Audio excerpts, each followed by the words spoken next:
Thank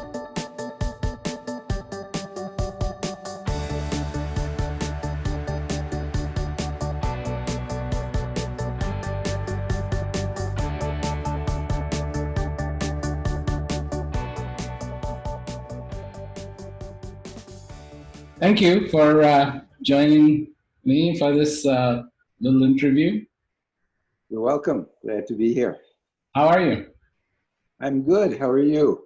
You don't look like you have the virus yet. No, not yet. Okay, good. So just, there's quite a bit of misinformation out there.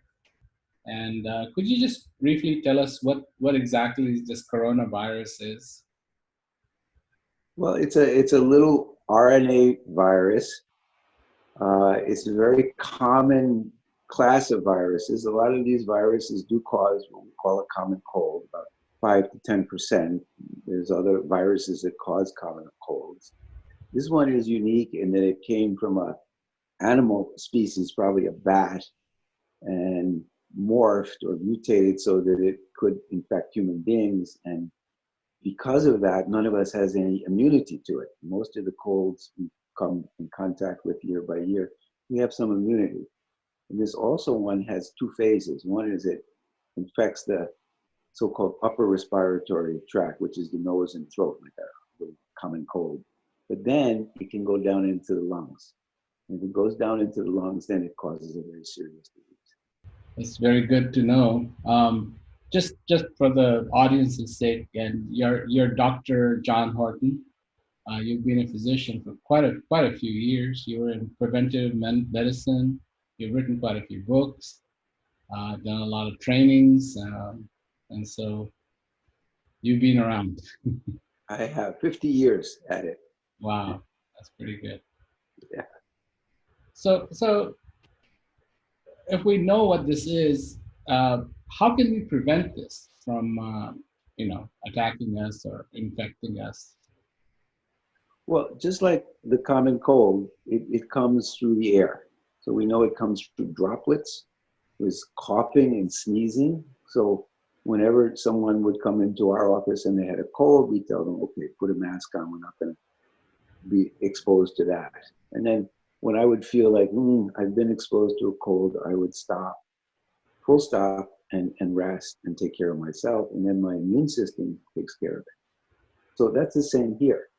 Now, because it's so broad, we've got, the social distancing, but still the same simplicity. If you're sick, definitely you don't go out and spread it. And you don't want to come close to people that might be sick. So that's the first prevention. The second is keeping our immune system really strong. Right. So what could we do to boost that immunity? Well, I've been listening to your talks, and the ability to enjoy life, because when we're stressed, it takes away the energy from the immune system. It's that simple. So if we're enjoying life and finding the inner qualities of life that you're so keen in talking about, that's the main thing. And then, of course, eating reasonably well, rest, sleeping, resting, very important. And moderate exercise is good too, not strenuous exercise. Yeah, I mean, sleeping, I've been reading a lot about that and how it really, at nighttime, boosts up your immune system. When you get that really good 8 hour sleep, it really takes it and makes it really good. And, talk to us a little bit about just how there is a doctor built inside of you that is watching out for all this. It's just, of course, it's not used to this particular virus, but it's looking out. It's watching out for you. The immune system is something totally incredible. I mean, there's so many components to it. It will identify an invader, whether it's a virus or a bacteria, and then it will develop a whole series of cells to attach to and attack and break down that. I mean, it's amazing. In medical school, I saw a picture of a bacteria. It was really ugly looking thing. And then a white blood cell comes swimming over like an amoeba. And it takes that bacteria into itself. And then the bacteria disappears. It just dissolves it. It was the most amazing thing. So yeah, we do have the system, and it has an incredible complexity and incredible wisdom, and such that, you know, once we see this virus, we're going to start to develop immune responses. Most of us may not get sick at all, and then that immunity will last. From generation to generation of cells, it lasts. Amazing. That's amazing. That's truly, truly. So, I mean, uh, once either you get vaccinated against it, or somehow you have, or you actually get sick from it, and then recover, you will then have immunity.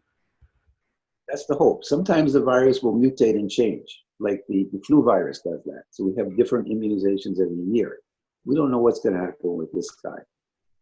But so far, there's lots of people that have had this, they didn't even know they had it. It's very mild. And hopefully they will have immunity, which will continue. So they'll be immune to it in future time. So this isn't something that's going to be permanent out there. I mean, it is going to go away, and we will come out of this, right? Well, look at what's happening in China. They've already opened it up.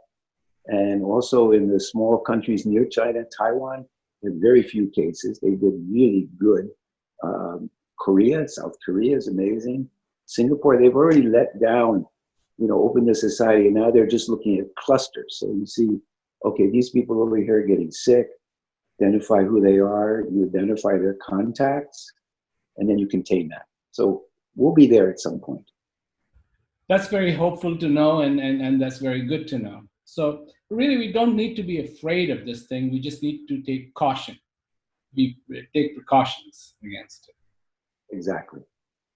And the precautions are not that difficult. Actually, it's just to isolate yourself, and you know, don't give it and don't get it. I mean, just whatever you can do. Exactly. It's that simple. And keep the sleep thing. Also, some of us don't sleep also well at night, but then you can take a really good nap. That's wonderful.